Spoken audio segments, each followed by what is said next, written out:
Entonces, en cuanto a la doctrina de la Trinidad, eh, hemos quedado que es levadura en la masa, eh, que esa levadura se insertó hace 1500, más de 1500 años, y que cuando nosotros llegamos a hacer al cristianismo, eh, todo está hecho, digamos. El falso cristianismo está instaurado, planteado. Entonces nacemos y si tenemos fe nos espera un falso cristianismo en la iglesia, en la gran ramera, en la iglesia católica, ahí esperando a los que tienen fe. Pero finalmente uno avanza un poco en la verdad y se da cuenta que debe salir de la iglesia católica porque está llena de ídolos y, y monos de yeso, idolatría.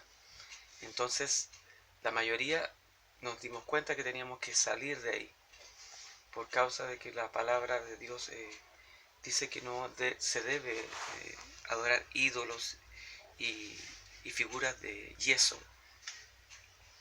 y por otras cosas más. Pero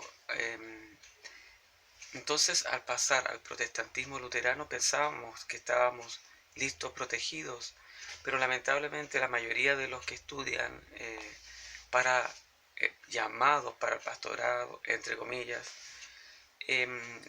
estoy seguro que dentro de esos 5 años que estudian, sí se les recalca doctrinas fundamentales o dogmas que se deben mantener, que es lo principal en cuanto a nombre de insulto, que se llama Dios Trinidad o la Trinidad.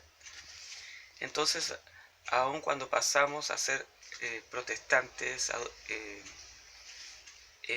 luteranos, ese insulto a Dios continúa y de vez en cuando un hermano o una hermana o un líder o una pastora o un pastor te recuerda que es importante insultar y blasfemar a Dios por medio de esa doctrina, cuento de vieja, de fábula, porque insisto, los apóstoles y profetas y Jesucristo jamás ellos se mantuvieron siendo monoteístas y no hubiesen permitido una idea semejante.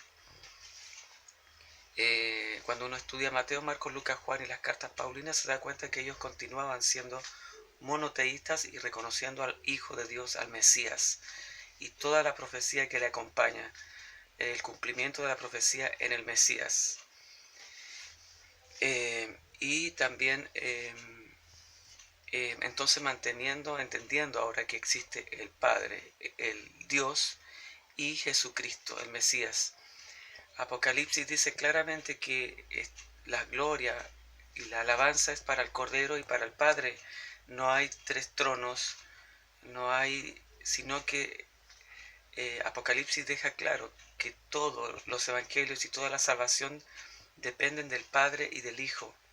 Y el Espíritu es justamente el que abre el entendimiento y potencia, abre el entendimiento y da sabiduría para comprender y albergar en el corazón las enseñanzas de Jesucristo, del Mesías, y de la relación maravillosa que hay entre el Padre y el Hijo. Para eso está el Espíritu, para dar sabiduría, abrir el entendimiento, poner el querer y el hacer, dar poder de movimiento a la persona, te vivifica en Cristo, renueva el entendimiento, renueva el nuevo hombre, se va renovando hasta el conocimiento pleno. Dios es espíritu, no se puede separar a Dios del espíritu. Cuando dice la doctrina de la Trinidad, el espíritu no es Dios. Tremenda falsedad, porque Dios es espíritu.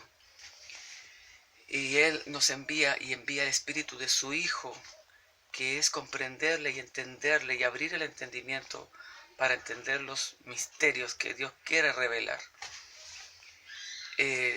Para que haya un sumo sacerdote se necesita un Dios. Y Hebreo nos dice que el Mesías es sumo sacerdote para justamente llevarnos al Padre como único y gran mediador. Por lo tanto,